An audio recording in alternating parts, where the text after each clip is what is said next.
నమస్తే మిత్రులారా, నేను చెల్లిసిన విష్ణు. మన ముఖ్యమంత్రి రేవంత్ రెడ్డి గారు గతంలో ఆయన చరిత్ర ఏందో, ఆయన కథ ఏందో ప్రతి ఒక్కరికి తెలుసు. దేశంలో ఉన్న వాళ్ళు ప్రతి ఒక్కరికి తెలుసు. రేవంత్ రెడ్డి అంటే ఏందో కూడా తెలుసు. ఓటుకు నోటు కేసులు దొరికిన దొంగ అని ప్రతి ఒక్కరు అంటారు. నేనేనడు కాదు, ప్రతి ఒక్కరు అంటారు. అట్లాంటి ముఖ్యమంత్రి రేవంత్ రెడ్డి తన చరిత్ర మర్చిపోయి తెలంగాణ రాష్ట్రాన్ని ఏర్పాటు చేసిన నాయకుడిని, అదేవిధంగా భగీరథ ప్రయత్నం చేసి నీళ్లను తీసుకొచ్చిన నాయకుడిని పట్టుకొని చంపాలి, ఉరి తీయాలి, జైల్లో వేయాలి, వీపులు చింతపండు చేయాలనుకుంటూ మాట్లాడే మన రాష్ట్ర ముఖ్యమంత్రికి ఈరోజు అసలు నిజం తెలవాలి. ఏమంటున్నాడు? నిన్న సభ ఎక్కి నిన్న ముఖ్యమంత్రి రేవంత్ రెడ్డి ఏమంటున్నాడంటే, బీజేపీ మొదలు కేసీఆర్ని జైల్లో పెట్టిన తర్వాతనే ఓట్లు అడగాలంటున్నాడు. ఆ లెక్కనకు వస్తే మరి కాంగ్రెస్ పార్టీ వాళ్ళు కూడా సీనియర్ మంత్రులు వాళ్ళందరూ కలిసి రేవంత్ రెడ్డి తీహార్ జైల్లో పెట్టిన తర్వాతనే ఓట్లు అడగాలి, మున్సిపల్ ఎన్నికల్లో సభలు పెట్టుకోవాలి అనేది కూడా ఈరోజు తెలంగాణ సమాజం ప్రశ్నిస్తుంది. మరి ఓటుకు నోటు కేసులో అడ్డంగా దొరికిన ఈ యొక్క రేవంత్ రెడ్డిని ఏం చేయాలని ఈరోజు తెలంగాణ ప్రజలందరూ ప్రశ్నిస్తూ ఉన్నారు. ఆయన నిన్నేమన్నాడు ఒకసారి ఇదే వినండి. ఈయనకు రాష్ట్ర ప్రజల సమస్యలు కనిపిస్తలేవే? ఈయనకి నిరుద్యోగుల సమస్యలు, పింఛన్లు పెంచుడు, ఇవేం సమస్యలు అవపడతలేవా? ఈ సమస్యల గురించి ఈయనతోటి మాట్లాడే దండగా, అసలు ఈయనతోటి మాట్లాడే దండగా. ఇట్లాంటి మనిషిని జీవితంలో మీరు కూడా ఎక్కడ చూసుండరు. ఏం చేస్తున్నాడని మాటల్లో చేసుడున్నది తప్ప చేతల్లో చేసుడు లేదు ఆయనది. అతిశయోక్తి. జరగని దాన్ని జరిగినట్టు, జరిగిన దాన్ని జరగనట్టు ఆ విధంగా రాస్తా ఉన్నాడు ముఖ్యమంత్రి రేవంత్ రెడ్డి గారు. ఒకసారి ఆయన మాటల్లోనే తెలుసుకుంటే ఏమంటాడంటే, కేసీఆర్ను జైల్లో వేశాకే బీజేపీ ఓట్లు అడగాలి, కాళేశ్వరంపై లేఖ రాసి 6 నెలలైన సిబిఐ విచారణ ఎందుకు చేయట్లే సీఎం రేవంత్, ఫార్ములా ఈ రేస్ కేసులో ఐఏఎస్ పై విచారణ ఎందుకు అనుమతిస్తలే, బీజేపీ బీఆర్ఎస్ది చీకటి ఒప్పందం, వారిద్దరిది ఫెవికాల్ బంధం. ఫెవికాల్ బంధం అట. ప్రొడక్షన్ మనీ తీసుకుంటూ బీఆర్ఎస్ వాళ్ళను బీజేపీ కాపాడుతున్నది, మోడీ హామీ ఇచ్చిన పాలమూరు జాతీయ హోదా వస్తలేదు, రాష్ట్రానికి వచ్చిన ఆ పార్టీ జాతీయ అధ్యక్షుడు ఈ అంశాన్నే ఎందుకు ప్రస్తావించలే, బండి గుండు తెచ్చేదేం లేదు, మోదీ ముందు మాట్లాడే ధైర్యం వాళ్లకు లేదు. కరీంనగర్ జిల్లా చొప్పదండిలో ప్రజాపాలన ప్రగతి బాట సభ పెట్టి ముఖ్యమంత్రి రేవంత్ రెడ్డి గారు మాట్లాడడం జరిగింది. ఇక మీరేం చేసిర్రో చెప్పండి అంటే, 2 ఏళ్లలో ఏం చేశారని మమ్మల్ని అడుగుతున్నారు. మరి 10 ఏళ్లలో కేసీఆర్ ఏం చేసిండు, 12 ఏళ్లలో మోదీ ఏం చేసిండు, లెక్క చెప్పాలి. 2 ఏళ్లలో మేమేం చేశామో అసెంబ్లీలో లెక్క చెప్తాం. 2 ఏళ్లలో 70,000 ప్రభుత్వ ఉద్యోగాలు ఇచ్చినాం. ధైర్యం ఉంటే ఎల్బీ స్టేడియానికి వస్తే 70,000 మంది తెరలు లెక్క పెట్టి చూపిస్తా. 100 యంగ్ ఇండియా ఇంటిగ్రేటెడ్ స్కూల్ పనులు ప్రారంభించినాం. హాస్టల్ విద్యార్థులకు 40% మెస్ ఛార్జీలు పెంచినాం. వచ్చే అకాడమిక్ ఇయర్లో పాఠశాలల విద్యార్థులకు బ్రేక్ఫాస్ట్ పెట్టాలని నిర్ణయం తీసుకున్నామంటూ ముఖ్యమంత్రి రేవంత్ రెడ్డి గారు మాట్లాడుతూ ఉన్నాడు. సో ఈయన ప్రధానంగా మాట్లాడింది ఏంటంటే, కాళేశ్వరం అవినీతి జరిగితే కాళేశ్వరం కమిషన్ వేశాం. మరి వేసినప్పటికీ సిబిఐకి ఈ కేసుని టేకాఫ్ చేయమని కేంద్ర ప్రభుత్వాన్ని మనం కోరాం.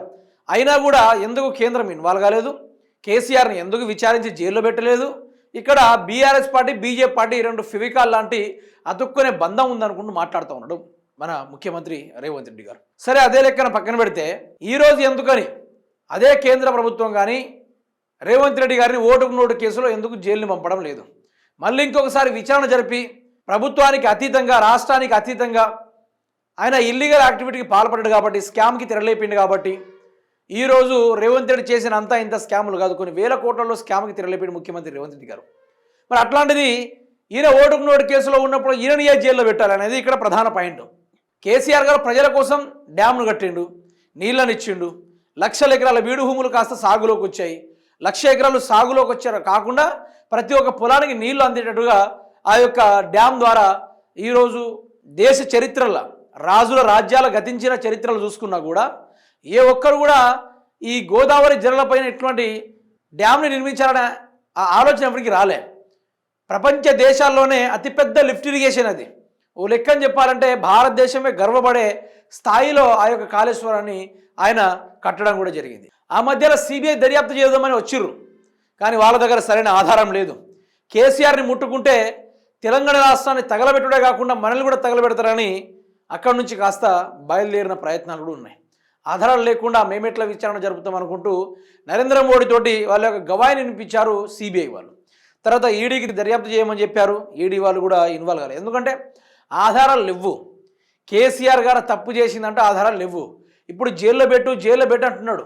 ఈ 2 సంవత్సరాల నుంచి రేవంత్ రెడ్డి ఏం ఆధారం సంపాదించిండు? కేసీఆర్ అవినీతి చేసిండు అన్నదానికి ఏదైనా ఒక ఆధారమైన చూపెట్టి వీళ్ళని జైలుకు పంపాలని ఏదైనా ఉందా? ఎక్కడ కూడా లేదు. ఏమనంటే సిగ్గుశరం ఉంటే స్టేజ్ మీద ఎక్కి మీరు ఏమి ఇచ్చారో చెప్పుకోవాలి దమ్ముంటే.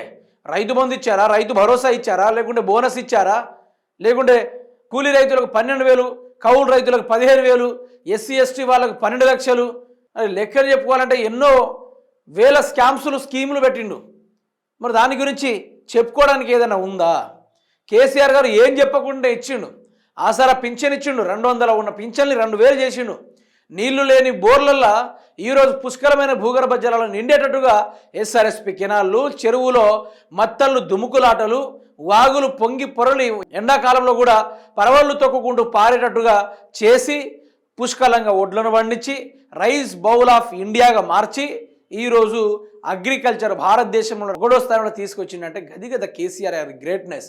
అడగకుండా రైతు బంధు ఇచ్చిండు, అడగకుండా ఐకేపీ సెంటర్లు పెట్టిండు, అడగకుండా 1100 వడ్ల రేట్లు ఈరోజు 2,316 దాకా రేట్లు పెంచిండు. ఇలా ఎన్నో రకాలుగా రేట్లు పెంచిండు.